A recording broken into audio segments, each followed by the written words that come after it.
I'm not going to say anything more. If you know, you know. But let's go ahead and unbox this shoe. We have the paper, the undefeated paper, the Jordan paper. Then you come in with wrap. So I did take a look at this shoe. I didn't look at the other shoe yet. I didn't have to get back up. But we're going to take them out with them. Here's the card. They do come with this card as well, which is the store from Five. So that's very nice. Little detail.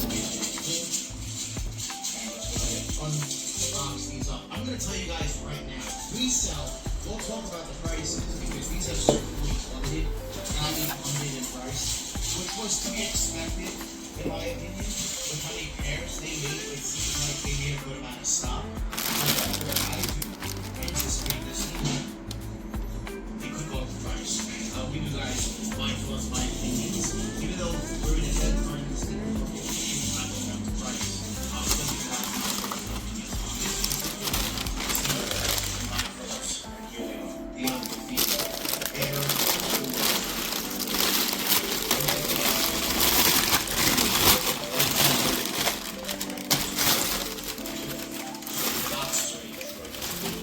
Orange laces, which I might put in the running for Jeremy's because I will be keeping the undefeated here because this is a sneaker I never really thought in my lifetime. So yes, keep these. They do have a patch with the Jordan Rare Air. I made sure my pairs said Rare Air because I did see pairs that have said something like that. But absolutely crazy. I see this.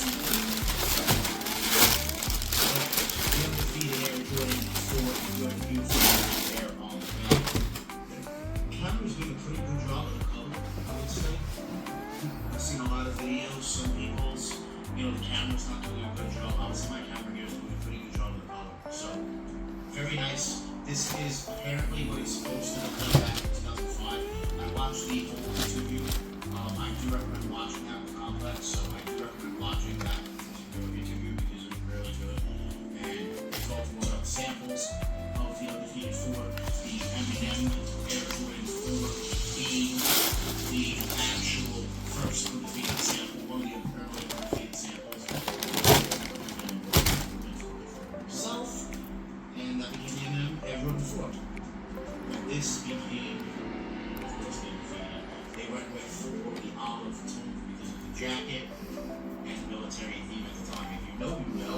I got into sneakers in 2010, so I heard of Undefeated. Like immediately when I got into sneakers, doing research, watching videos, Undefeated became quickly one of those things that I to learn about. So for me, it's just outstanding because sneakers actually in my possession. They released it to the public and made a decent amount of pairs.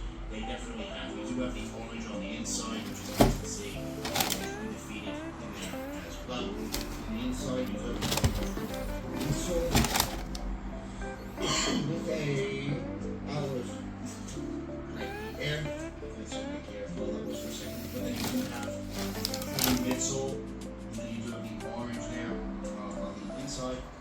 The Air unit. This is just a good shoe. They did a great job.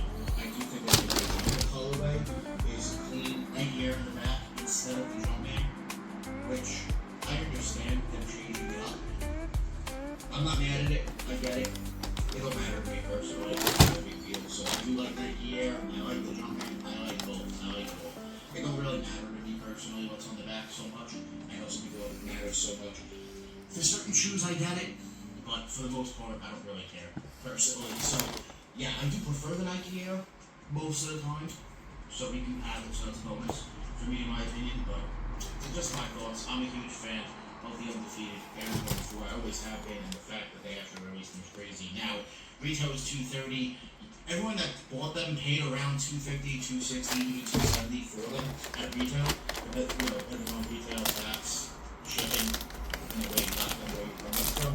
So I'll say that, in my opinion, resale right now is around $250. Mid 300s. I do think, this will get release on the sneakers app. After that happens, we'll see pairs, come in and maybe drop a few dollars. Nothing too crazy. I don't see this sneaker really going down below, $300 for the most part. And then,